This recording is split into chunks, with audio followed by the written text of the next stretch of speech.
Assalamualaikum warahmatullahi wabarakatuh. Perkenalkan, nama saya Fadila Rizhardiani. NIM saya 2002070061, kelas TPPL 1C. Di sini saya akan mereview materi biomonitoring. Untuk materi yang pertama yaitu bioindikator bagian 1, ada konsep respon organisme terhadap pencemaran dan tipe bioindikator. Untuk yang pertama, konsep bioindikator. Di sini menurut beberapa para ahli, yang pertama yaitu suatu organisme yang dapat memberikan respon, indikasi, representasi, refleksi, dan informasi kondisi atau perubahan suatu ekosistem disebut bioindikator, menurut Weisman al. tahun 2006.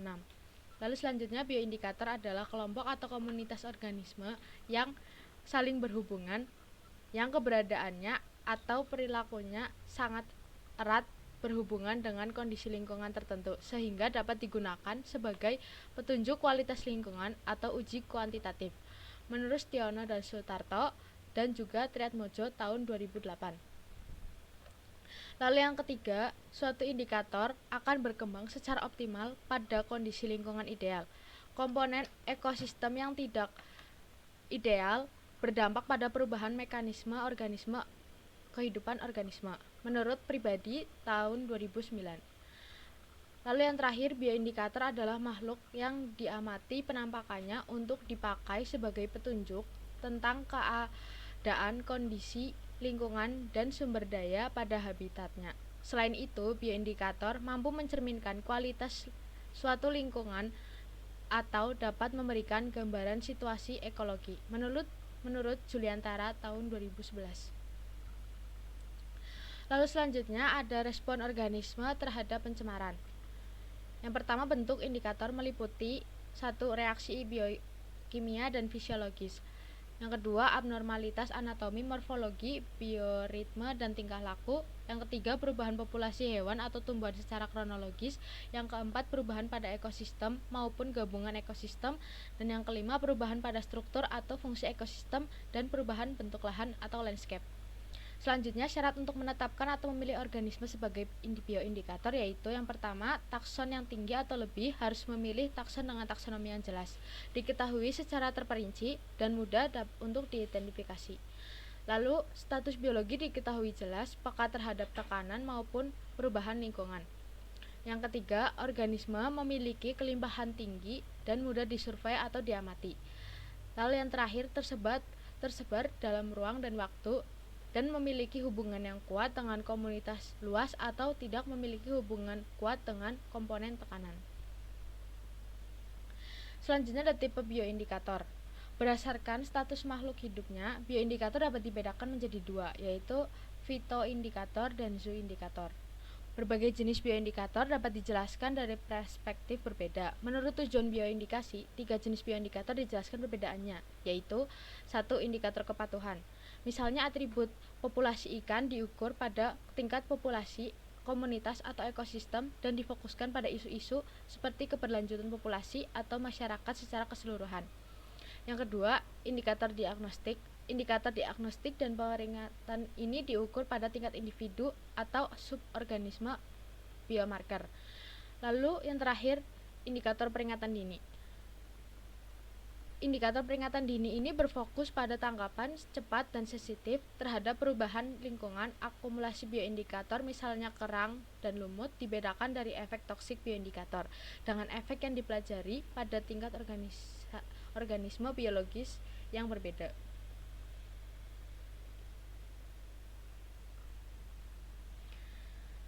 Lalu bioindikator bagian kedua, urgensi dan kriteria bioindikator. Kriteria makhluk hidup sebagai indikator lingkungan berdasarkan ODUM tahun 1993, pedoman mengenai makhluk hidup yang dapat dijadikan bioindikator ada 4. Yang pertama, spesies Teno. Spesies ini lebih baik digunakan sebagai indikator daripada spesies Euri. Lalu spesies dewasa lebih baik sebagai indikator dibandingkan dengan yang masih muda. Yang ketiga, bukti yang cukup dibutuhkan terlebih dahulu sebelum mempercayai penampakan makhluk hidup sebagai indikator. Lalu yang keempat, banyak hubungan di antara jenis, populasi, dan seluruh komunitas lebih banyak dipercaya sebagai indikator dibandingkan dengan yang hanya satu jenis tunggal. Lalu menurut Juliantara, satu organisme yang dijadikan bioindikator memiliki kisaran toleransi yang sempit terhadap perubahan lingkungan. Yang kedua, organisme yang terjadi bioindikator memiliki kebiasaan hidup menetap atau pemencarannya terbatas. Yang ketiga, organisme yang dijadikan bioindikator mudah dilakukan pengambilan sampel atau umum dijumpai di lokasi pengamatan. Dan yang keempat, polutan tidak mengakibatkan kematian terhadap organisme yang dijadikan bioindikator. Yang kelima, organisme yang dijadikan bioindikator lebih banyak digunakan untuk yang berumur panjang.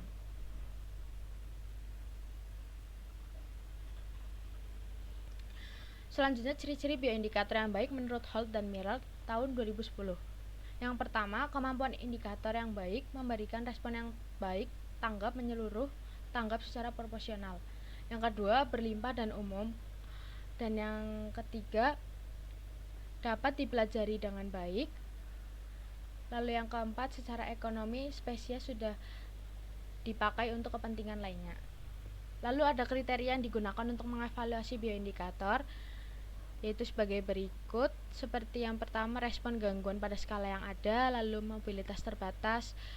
Ketiga, sensitif terhadap fragmentasi. Yang keempat, respon adanya gangguan, lalu variabilitas respon rendah. Selanjutnya, pengetahuan tentang sejarah organisasi secara alami, taksonominya yang jelas, spesialis food habitat, kompatibilitas internasional, lalu persyaratan data rendah, keterampilan yang dibutuhkan rendah, dan yang terakhir biaya rendah. Kelebihan bioindikator dibandingkan teknik yang lainnya. Yang pertama, dengan teknik umum, bioindikator menambahkan komponen temporal sesuai rentang hidup suatu organisme baik di masa lalu atau di masa depan. Lalu bioindikator menunjukkan efek biotik polutan secara tidak langsung, dan biotik adalah prediktor terbaik tentang bagaimana ekosistem merespon gangguan. Lalu yang kedua, manfaat bioindikator. Indikator dapat digunakan pada berbagai skala dan sebagai evaluasi kesehatan pada ekosistem tertentu. Lalu yang kedua, sensitivitas bioindikator sebagai sinyal peringatan. Dan yang ketiga, bioindikator dapat memberikan informasi keberlanjutan dan tidak berkeberlanjutan secara biologis. Dan yang ketiga, kerugian bioindikator. Yang pertama, tidak dapat membedakan variabilitas alami dari perubahan karena manusia. Dan yang kedua, kemampuan bioindikator bergantung pada skala. Dan yang ketiga, spesies bioindikator memiliki persyaratan habitat yang berbeda di tiap ekosistem. Materi yang selanjutnya yaitu bioindikator kualitas air. Sistem perairan mengandung sekitar 10% spesies fauna di bumi dan selama ini memberikan jasa lingkungan bagi kehidupan manusia. Namun berbagai aktivitas manusia telah mempengaruhi sumber daya air secara struktural dan fungsional, sehingga mengurangi kemungkinan penggunaannya. Menurut Juliantara tahun 2011, pengelompokan spesies indikator dibagi dalam 5 kelompok, yaitu yang pertama sentinel, yaitu makhluk hidup sensitif sangat tinggi terhadap polutan. Lalu yang kedua, detektor, yaitu makhluk hidup penghuni asli habitat. Lalu yang ketiga, eksploitor, yaitu makhluk hidup yang keberadaannya menunjukkan gangguan lingkungannya dan jumlah banyaknya. Lalu yang keempat, akumulator, yaitu makhluk hidup yang mengambil dan mengakumulasi bahan kimia. Lalu yang terakhir, organisme bioasas, yaitu makhluk hidup terpilih yang digunakan untuk mendeteksi adanya polutan di laboratorium. Adapun macam-macam kelas air. Yang pertama, kelas air 1, yaitu bersifat bersih, tidak berbau, dapat digunakan sebagai air minum. Pasca permurniannya sederhana. Lalu bioindikator untuk kelas 1 yaitu ikan lenox, udang, stonefly, planaria, dan freshwater crayfish. Lalu air kelas 2 adalah dapat digunakan sebagai air minum pasca proses tertentu, mandi, dan berenang. Bioindikator air kedua yaitu keong hitam, kedisfly larva, kalajengking air, larva capung, aganggang, dan kutu busuk air. Lalu air kelas 3 adalah air berlumpur berwarna coklat kekuningan. Bioindikator air kelas 3 yaitu freshwater snail, lintah, keong, shellfish, angganggang, dan kutu busuk air. Lalu kelas air kelas 4 adalah air yang tercemar serius. Jika berenang dapat menyebabkan gangguan atau penyakit kulit. Bioindikator air kelas 4 yaitu tubifax, larva kupu-kupu, midge, dan lintah. Lalu yang terakhir, air kelas 5 yaitu air yang sangat tercemar sehingga tidak ada organisme yang dapat hidup. Untuk penjelasannya selanjutnya yaitu plankton. Plankton dapat digunakan sebagai indikator pencemar air karena plankton sangat sensitif terhadap perubahan alam. Mereka menjadi penanda terbaik kualitas air dan khususnya kondisi danau. Plankton juga memainkan peran penting dalam masalah organik pemburuan biologis. Tetapi jika populasi plankton terlalu besar, ini menciptakan masalah lain dalam mengelola badan air. Adapun jenis-jenis plankton, yang pertama itu fitoplankton, yang dikenal sebagai mikroalga, mirip dengan tanaman terestrial karena mengandung klorofil dan membutuhkan cahaya matahari untuk hidup dan berkembang. Lalu ada zooplankton, yaitu hewan mikroskopis yang hidup di dekat permukaan tubuh air. Zooplankton adalah perenang yang buruk, sebaliknya mengandalkan arus dan arus sebagai mekanisme transportasi. Mereka memakan fitoplankton, bakteri plankton, dan detritus, yaitu salju air. Zooplankton merupakan sumber makanan penting untuk ikan. Lalu selanjutnya ada pembahasan mengenai perifiton. Komunitas perifiton adalah lapisan berlendir yang melekat pada batuan atau substrat lainnya yang terdiri dari aliran dasar menurut Gray tahun 2013. Perifiton adalah jenis agregat mikroba, biasanya terdiri dari alga, bakteri, mikro, dan mesoorganisme, serta materi organik yang masuk dan menyebar dalam air dan sedimen. Khususnya pada permukaan sedimen batuan tanah, tanaman, dan partikel tersubstansi dalam ekosistem akuatik, menurut Sud et al. Tahun 2018. Perifiton ditemukan di dasar sungai dan perairan. Perifiton mirip lapisan lendir di perairan yang berwarna coklat atau hijau. Perifiton yang sangat penting untuk fungsi ekosistem, tetapi dalam keadaan tertentu dapat berproliferasi menyebabkan masalah pengelolaan sumber daya air seperti menurunkan nilai estetika, rekreasi, dan keanekaragaman hayati. Proliferasi juga mencemari air, menjadi racun bagi hewan, dan menghambat intakes, menurut Biggs tahun 2000. Berikut contoh gambar plankton dan perifiton. Selanjutnya ada makroinvertebrata. Makroinvertebrata merupakan hewan yang tidak bertulang belakang dan dapat dilihat dengan mata telanjang. Makroinvertebrata air dapat memberikan kondisi fisik, kimia, dan biologi suatu perairan sehingga dapat digunakan sebagai indikator kualitas air sungai.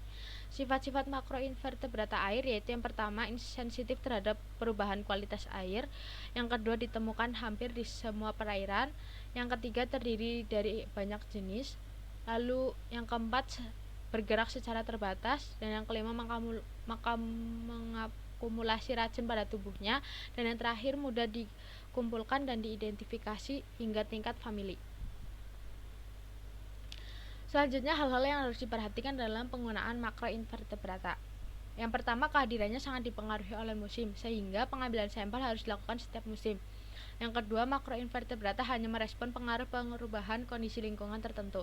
Dan yang ketiga, kondisi fisik dan kimia perairan seperti kecepatan aliran air, substrat dasar sungai, keberadaan pusaran, turbulensi genangan air, lebar sungai, kemiringan, tutupan vegetasi pada tepi sungai, kandungan unsur hara, dan konsentrasi oksigen terlarut dapat mempengaruhi makroinvertebrata. Berikut contoh gambar makroinvertebrata. Lalu ada makrobentos. Bentos adalah hewan sebagian besar siklus hidupnya di substrat dasar perairan. Bagian permukaan epifauna di dalam sedimen dasar infauna. Menurut Sinaga tahun 2009, berdasar tingkat toleransi pada pencemaran, bentos digolongkan dalam 3 jenis, yaitu jenis yang pertama, jenis tahan bahan pencemar, misalnya cacing tubifax, Masculium sp, dan Psidium sp. Lalu yang kedua, jenis lebih besar, misalnya siput senang arus, Bryozoa, krustasea, serta serangga perairan. Lalu yang ketiga, jenis hanya senang bersih, misalnya siput Vivinatida dan Amicolidae, serta beberapa jenis serangga. Lalu selanjutnya, makrofita atau tumbuhan air. Makrofita air membentuk komunitas penting dalam ekosistem perairan karena dalam banyak kasus mereka adalah produsen utama untuk menghasilkan biomasa yang tinggi, dan mereka berkontribusi terhadap keanekaragaman hayati. Jadi, makroinvertebrata dapat memperoleh nutrisi dan sedimen serta langsung dari air itu sendiri. Akibatnya, ketersediaan nutrisi sedimen dapat membatasi pertumbuhan distribusi makrofita. Contoh yang metode penelitian berdasar Water Frame Directive digunakan kebanyakan di negara Uni Eropa yang merupakan dokumen kunci yang menetapkan aturan untuk konservasi permukaan daratan tradisional, pesisir, dan perairan di bawah tanah. Persyaratan dokumen harus dipenuhi oleh masing-masing perairan. Banyak metode makrofit digunakan untuk menilai status trofik badan air di Eropa. Lalu yang kedua, Huisman Al-Fresco Models adalah satu set hierarkis dari 5 model dengan peningkatan kompleksitas yang ditunjukkan untuk menyesuaikan kurva respon spesies satu bentuk pada gradien lingkungan. Berikut contoh gambar makrofita atau tumbuhan air. Lalu selanjutnya ikan. Menurut Villet tahun 2011, keuntungan menggunakan ikan sebagai indikator kesehatan lingkungan yaitu yang pertama, ikan adalah indikator yang baik untuk efek jangka panjang atau beberapa tahun dan kondisi habitat yang luas karena mereka relatif berumur panjang dan bergerak. Lalu yang kedua, ikan pada umumnya mencakup berbagai spesies yang mewakili tingkat tropik, yaitu omnivora, herbivora, insektivora, planktivora, dan pisciovora. Mereka cenderung mengintegrasi efek dari tingkat trofik yang lebih rendah. Dengan demikian, struktur kumpulan ikan mencerminkan kesehatan lingkungan yang terintegrasi. Lalu yang ketiga, ikan berada di atas rantai makanan akuatik dan dikonsumsi oleh manusia, menjadikan subjek penting dalam menilai kontaminasi. Yang keempat, ikan relatif mudah dikumpulkan dan diidentifikasi pada tingkat spesies. Yang kelima, penggunaan kehidupan akuatik atau standar kualitas air biasanya dicirikan dengan istilah perikanan. Lalu yang terakhir, ikan terhitung hampir separuh spesies vertebrata yang terancam punah dan substansi air di Amerika. Selanjutnya 3 contoh metode, yaitu yang pertama, indeks hepatosomatik adalah dikenal dengan luas sebagai indikator paparan kontaminan. Lalu yang kedua, indeks gonadosomatik adalah bioindikator yang memasuk informasi struktural lebih dari fungsional untuk menghormati kesehatan dan struktur pematangan gonad. Lalu yang terakhir, faktor kondisi adalah indikator kuantitatif dari kesejahteraan individu yang mencerminkan kondisi ketersediaan makanan baru-baru ini. Selanjutnya, materi yang selanjutnya, bioindikator kualitas tanah. Kehidupan beberapa hewan dan tumbuhan sangat bergantung pada tanah, baik makro, meso, maupun mikro, seperti isopoda, Coleombola, Oligacea, dan Diplopoda telah disusulkan sebagai organisme bioindikator. Selain itu, tanaman tingkat tinggi juga bisa digunakan dalam penilaian tanah. Yang pertama ada hewan intervertebrata. Menurut Fontatier et al. Tahun 2011, beberapa kelompok taksonomi invertebrata tanah dan tanaman tingkat tinggi telah diusulkan sebagai organisme bioindikator yang dapat diuraikan sebagai berikut. Yang pertama, isopoda, Coleombola, dan Diplopoda. Arthropoda tanah dari kelompok hewan Sophargus, yaitu isopoda, Coleombola, dan Diplopoda adalah di antara organisme yang dianggap paling tetap untuk mengevaluasi efek akumulasi zat beracun yang ada di tanah. Karena kontak langsung dengan kontaminasi yang ada di dalamnya, Annelida khusus Oligacea juga sering digunakan dalam tes toksitas. Invertebrata ini melakukan kontak dengan sejumlah besar polutan yang ada di kompartemen ini dengan gerak dan konsumsi tanah atau serasa dayungan terkontaminasi. Oligaceta dianggap sebagai salah satu representasi terpenting dari makrofauna edafik. Cacing tanah dapat menunjukkan kualitas tanah dengan yang pertama, kelimpahan dan komposisi spesies fauna cacing di tanah di lokasi tertentu. Lalu yang kedua, perilaku masing-masing cacing tanah yang bersentuhan dengan substrat tanah. Yang ketiga, akumulasi bahan kimia dari tanah ke dalam tubuh. Dan yang terakhir, biokimia atau sitologi stres biomarker di cacing tanah. Lalu selanjutnya ada ular buta Rhaphotipilus braminus, yaitu ular yang hidup pada tipe habitat dengan nilai kadar air tanah, kadar organik tanah, dan propositas tanah yang tinggi. Kehadiran kelompok hewan ini berhubungan dengan kualitas kesuburan tanah. Populasi Rampotiplops braminus yang kecil menjadi indikator bahwa nilai air tanah, kadar organik tanah, dan propositas tanah rendah sehingga dapat dikatakan bahwa kesuburan tanah rendah. Lalu selanjutnya ada tumbuhan. Tumbuhan terlepas dari perbedaan struktur dan metaboliknya dapat memberikan informasi penting tentang potensi zat sitotoksik, genotoksik, dan mutagenik, bahkan ketika terpapar dalam jangka pendek, dan menawarkan beberapa keuntungan seperti budidaya biaya rendah dan perawatan yang relatif mudah dibanding mamalia. Menurut Fontanetti et al. Tahun 2011 mengutip keuntungan lain dari penggunaan tumbuhan, yaitu yang pertama, tumbuhan tinggi adalah eukariota. Dengan demikian, struktur dan organisasi seluler mirip dengan manusia dan dimungkinkan untuk membuat perbandingan dengan hewan. Lalu yang kedua, teknik yang digunakan untuk penelitian ini relatif sederhana. Lalu yang ketiga, budidaya organisme memiliki biaya rendah dan perawatan yang mudah. Setelah itu yang keempat, pengujian dapat dilakukan dengan di bawah berbagai kondisi lingkungan, pH, dan suhu. Lalu yang kelima, tumbuhan tingkat tinggi dapat regenerasi dengan mudah. Yang keenam, pengujian dengan tumbuhan tingkat tinggi dapat digunakan untuk menilai potensi genotoksik, zat sederhana, atau bahkan campuran kompleks. Lalu yang ketujuh, dapat digunakan untuk pemantauan in situ.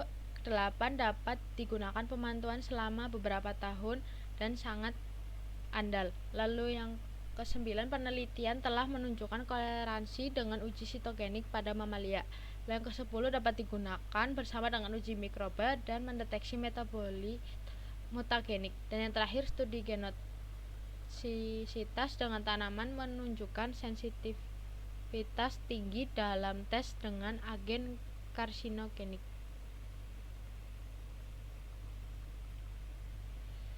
Lalu materi yang selanjutnya ada bioindikator kualitas udara. Polusi udara mengacu pada jumlah zat berbahaya yang terkonsentrasi di atmosfer dan mengisi udara dalam waktu dan konsentrasi melebihi yang diinginkan.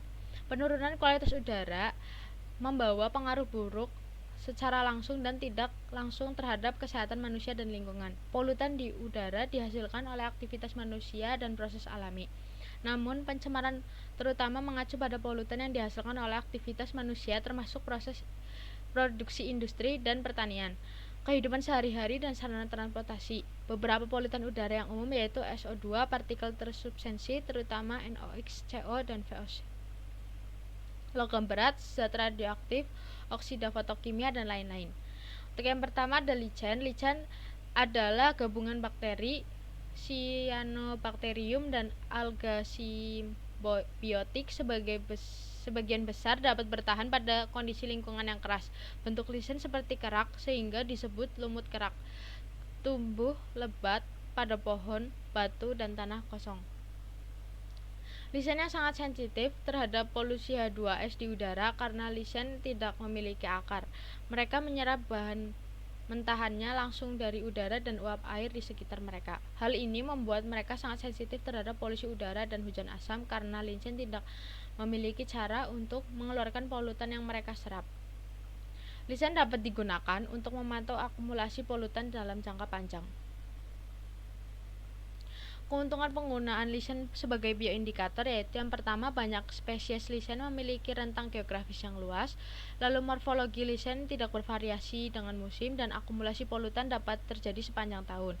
Lichen biasanya berumur panjang. Lalu pertukaran air dan gas di seluruh talus lichen membuat mereka sensitif terhadap polusi. Selanjutnya, lichen tidak memiliki akar dan tidak memiliki akses ke sumber nutrien tanah dan bergantung pada endapan.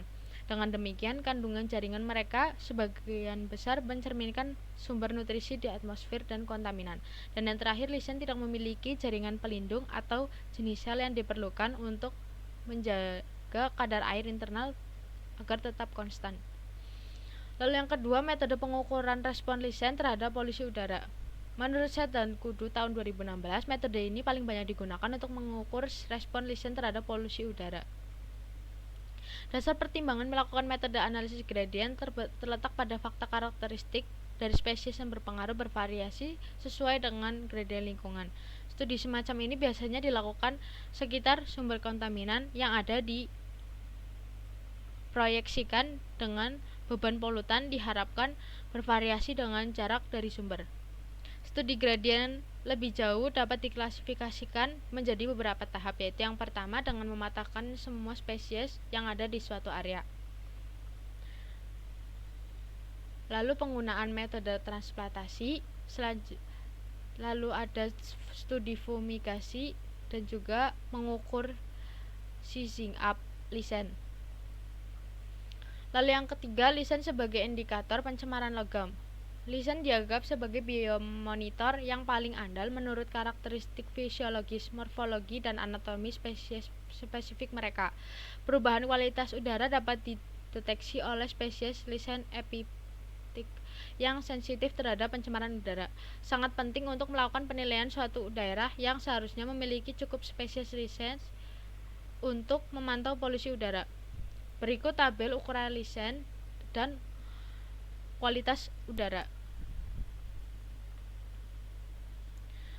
Selanjutnya ada Bryophyta. Bryophyta adalah tumbuhan yang memiliki sistem vakular dan sederhana baik secara morfologi maupun anatomi. Potensi pertumbuhan dalam Bryophyta tidak begitu terpotensi sebagai tanaman vakular. Bryophyta bertumbuh di berbagai habitat, terutama di tempat lembab, di tanah, batu, batang, dan ranting pohon dan batang pohon yang jatuh. Ada dua kategori Bryophyta sebagai respon terhadap polusi, yaitu yang pertama yang sangat sensitif terhadap polusi dan menunjukkan gejala-gejala cedera yang terlihat bahkan di hadapan sejumlah kecil polutan. Lalu yang kedua memiliki kapasitas yang menyerap dan menyimpan polutan dalam jumlah yang jauh lebih tinggi daripada yang diserap oleh kelompok tanaman yang lain yang tumbuh di habitat yang sama. Metode yang digunakan, yang pertama metode pemantauan. Untuk memantau polusi udara secara keseluruhan oleh Bryophyta epiphyt, beberapa metode telah dikembangkan diterapkan dalam berbagai studi in situ. Yang pertama metode survei, yaitu metode yang menilai gradien kelimpahan atau kelimpahan individu atau spesies. Lalu metode transplantasi, yaitu spesies Bryophyta ditransplantasikan secara in situ bersama dengan substrat asal dari lingkungan yang tidak tercemar ke kondisi lingkungan yang secara ekologis. Transplantasi dapat dilakukan dengan mengikuti 3 cara, yaitu yang pertama transplantasi di tanah, lalu metode kantung moss, dan yang terakhir bryometer. Lalu ada metode pitososiologikal, yaitu perubahan pitososiologikal secara langsung berkaitan dengan perubahan tingkat kualitas udara yang ditunjukkan dalam Index of Atmospheric Purity atau IAP. Pada metode ini, Bryophyta yang tumbuh di kulit pohon diperiksa sepanjang garis atau transek garis yang memiliki gradien polusi. Studi tentang frekuensi dan kelimpahan spesies dilakukan melalui sejumlah transek tersebar ke segala arah dan dengan jarak yang semakin jauh dari sumber pencemaran. Menurut Govindapian et al. Tahun 2010, nilai IAP dapat ditentukan dengan menerapkan rumus seperti berikut. Dengan keterangan yang seperti berikut, pada metode ini Bryophyta terpapar pada konsentrasi polutan yang sudah diketahui sebelumnya. Selanjutnya ada Pteridophyta. Pteridophyta atau kelompok paku-pakuan adalah indikator positif dan integrasi hutan. Pteridophyta ini dianggap berada di antara tanaman darat paling awal muncul. Pteridophyta adalah kelompok yang terverifikasi secara global menurut Kraft et al. Tahun 2010. Oleh karena itu, kelompok tumbuhan ini ada di mana-mana dan memiliki kombinasi atribut menguntungkan untuk studi bioindikator. Berikut merupakan contoh pemilihan plot dan sampling lapangan yang mengacu pada Bergeron dan Palerin tahun 2014. Berikut contoh pemilihannya sudah dijelaskan di sini. Lalu yang terakhir tumbuhan tingkat tinggi. Yang pertama, respon tumbuhan, yaitu tumbuhan tidak dapat memilih dan memindahkan tempat tinggal mereka seperti hewan dan dengan demikian menjalani hidupnya dengan menanggapi lingkungan sekitarnya. Setiap kali komponen lingkungan seperti suhu, kadar air, nutrisi, dan polutan udara melebihi kisaran adaptasi atau menjadi terbatas, tanaman mengembangkan gejala dan pertumbuhan abnormal. Lalu yang kedua, lebah madu sebagai bioindikator lingkungan hidup. Aktivitas manusia menghasilkan kontaminan dengan jumlah dan toksitas yang melebihi kapasitas homeostatik lingkungan untuk membersihkan dirinya. Oleh karena itu, analisis sistematis dan pemantauan lingkungan semakin menjadi masalah yang mendesak. Yang terakhir, pengamatan kerusakan tumbuhan menurut Singh et al. Tahun 1991 dan Nugratani dan Prasetyawati tahun 2010. Pengamatan kerusakan tumbuhan dapat dilakukan melalui pengamatan langsung atau visual terhadap gejala nekrotik daun serta organ lain pada tumbuhan. Yang pertama, pengukuran air polutan tolerance index atau APTI pada tumbuhan. Lalu yang kedua, memperkirakan pencemaran menurut kandungan zat beracun dalam tanaman. Yang ketiga, analisis oleh tree ring atau lingkar pohon atau lingkar tahun. Dan yang keempat, metode pemantauan lainnya. Sekian penjelasan review materi biomonitoring yang dapat saya sampaikan. Kurang lebihnya mohon maaf. Wassalamualaikum warahmatullahi wabarakatuh.